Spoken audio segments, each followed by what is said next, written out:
Hi everyone, welcome back to my channel. Thank you for stopping by. I have made a couple of videos that I talked about why I'm here, what's happened to me, and how I ended up getting Social Security disability benefits. And a lot of you in that same situation. You've worked your whole life, you had a career, and then all of a sudden you became ill. And now what's going on? What do you do? Who do you talk to? So that's why today I'm going to finish up my story. I had started with a couple of videos telling you the journey and how I became an expat and all that, and those are in previous videos that you can watch. And today I'm going to talk about my hearing with the judge. Okay, so let's get into it. Okay, so in my past videos, I kind of went into depth about how I got started in Texas, ended up as an expat, and it was just chaos. So eventually I came to Puerto Rico, where I am now, and I got a call after my third denial. And after the third denial, I did get an attorney because I figured that I wasn't having any luck on my own. So I guess I had to have an attorney. So there was an attorney here in Puerto Rico that I decided to call. And of course, I don't know if this is like a general rule across the board, but a lot of the lawyers don't get paid unless you win the case. So I figured, well, what have I got to lose? At this point, I was able to get an attorney because when I was in Germany, I couldn't find an attorney that was willing to help me. So I finally got the call to have a hearing. And it was during COVID-19. Everybody was on lockdown. Nobody was going anywhere. All the offices were closed. So I had no choice, and my hearing was held over the telephone. So I remember that day clearly now. I was driving somewhere here to the store or whatever it was I was going to go do. I think all the stores were closed. I think I was probably just going to my mother-in-law's house. But anyway, that's besides the point. I got a call, and of course, like you should, I pulled off the side of the road and didn't answer my phone until I could pull off safely, and found out that it was the judge, because I knew that that was the day of the appointment. So I kind of was hoping that was it. And that was the day. And I know a lot of you are very, very worried. You're anxious. You're nervous. I was. You're going in front of a judge who's going to make a decision that's going to affect your food, your water bill, your gas bill. It's going to affect your life and your well-being and your family. So I can't remember the step-by-step, but of course it's again, is this so-and-so? Yes, blah, blah, blah. This is so-and-so. And then on the phone, I believe you have a vocational expert on the phone. I believe that's how it worked. And then my attorney was also on the call. And the judge that I had, I don't remember his name. It was about 4 or 5 years ago. And it starts with questions and the litany of, well, what did you do in the past? Where have you been? And the whole time the judge is talking to you, he has your file in front of him or her. And so I do remember him saying things of, oh, I can see that you had several hospital stays in Germany. And I said, yes, Your Honor, yes. And that's one thing I want to share with you is is be very polite with the judge, and every time they answer you, say, "Yes, Your Honor," "No, Your Honor." That's just my personal opinion. My advice to you, my friends, I would say, after everything that he or she asks you, try to say, "Yes, Your Honor," "No, Your Honor." They like that. It's very, very professional and very respectful. So yes, I said, "Yes, Your Honor." And he said, "Okay, I can see this and that and this and that." And then we went over the litany of medications I take, the whole gamut. You know, can you lift this? Can you lift that? Can you pick up this? Can you pick up that? If you're at this point, you know exactly what I'm talking about. They want to know everything. Can you bend over to tie your shoes? Can you get up in the morning and get dressed? So they ask you all of these questions. And of course, the whole time I am nervous. I am nervous. My livelihood is in this judge's hands. So I remember at one point he pivoted to me and was very interested in finding out about my husband's job and what did he do in Germany and where did he go and blah, blah, blah, and then where he lived. And I'm like on the phone thinking, this is so irrelevant to me. And I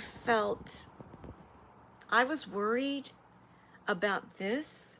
I was so worried, and I had been in so much anguish and I was distraught about going through this hearing. And yet here the hearing has come and the judge wants to know about my husband's hobbies. It was very awkward, but you answer whatever the judge wants to know. If the judge wants to know what your husband's favorite hobbies are, you say, "My husband's hobbies are motorcycle riding, blah, blah, blah." You want to say, "Really, what does this have to do with me?" But you don't. You just hold it in, be respectful. He asks a question, you answer the question. And then they look at your previous position. What did you do?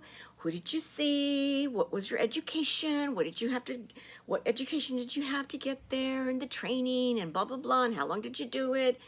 So there's just a lot. There's a lot. And I don't really know if these judges have a certain time frame for each hearing. Maybe I'm not sure. I don't have their docket information or anything like that. But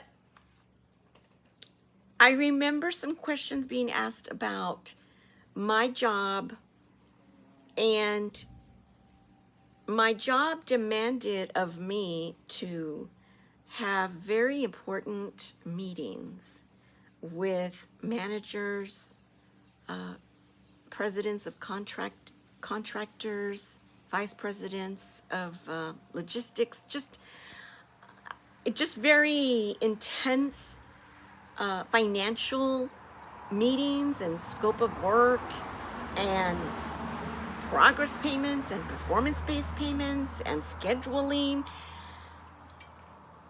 So they asked me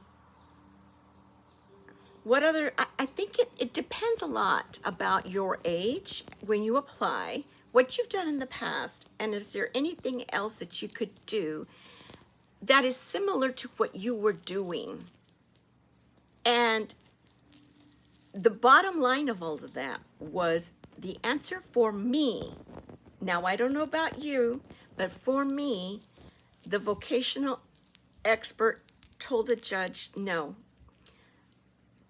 According to my age, the job I had, and I could not do another job based on the fact that my illness was never going to get better.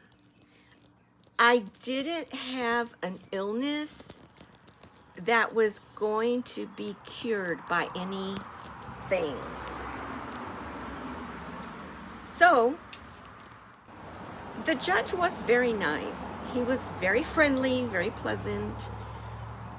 And I realized that my lawyer was also on the phone, but he didn't say anything. And I think it was toward the end of the interview, of the hearing. I believe it was a little bit of back and forth. I had the judge, I had the vocational expert on the line, and my attorney was on the line. But throughout the whole thing, my attorney really didn't talk. It was toward the end, I think, that the vocational expert said something like, "Oh, is so-and-so on the line?" "Yes, I'm here, blah, blah, blah. Do you have any questions?" And I don't think that my lawyer said anything. To be honest, I really don't even think that he said anything. I see a lot of posts on the threads that I read that say, "Oh, my lawyer, he didn't say anything. He didn't stand up for me." But in my case, my attorney didn't say anything.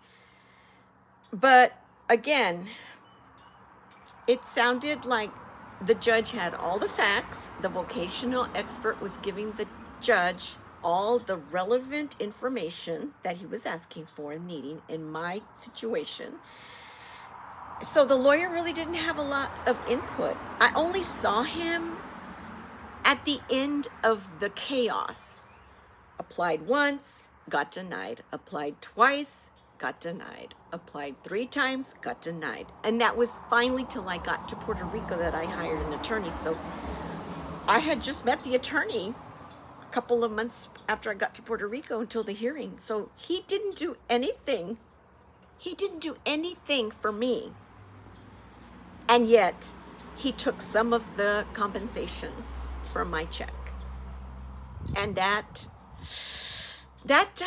hurt a little bit because he didn't do anything for me. The only reason that I got the attorney at the end, because I thought it was going to help me. Now, looking back, did it help that I had an attorney? I honestly don't think that he did much. But at the end of the day, I was finally approved for my Social Security disability benefits after 2.5 years. Now, luckily for me, I had a spouse who was working, and I was also getting a portion of my pension. Now, some of you out there that are watching this video, I have to say, are probably struggling. What if maybe you don't have a spouse that's helping you pay bills? Maybe you're alone. Maybe you don't have a partial payment from a pension. I honestly feel so bad and feel so sorry for you that I just don't even know how you would survive that.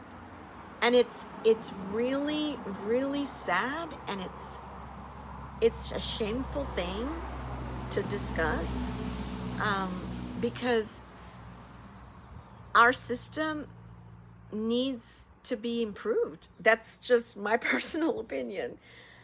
And there's got to be more communities like this one, more resources that you can easily find. Because why are you looking for Social Security disability in the first place? Because you're ill. Because you can't get out of bed. Because you're in the hospital getting chemotherapy treatments. Because you're at the rheumatologist getting your infusions so that you can walk and you can hold a pencil. Today is a good day for me, and throughout my videos, that's why I'm making them, because I want you to know that you're not alone. I'm making this video because I feel quasi-normal today, and that's because I was in a rheumatoid arthritis flare-up, and that's why I'm thinking if I'm more transparent with you as a friend, then maybe you will get some sort of hope and some sort of inner energy to know that someone else has walked your shoes or is walking in your shoes. I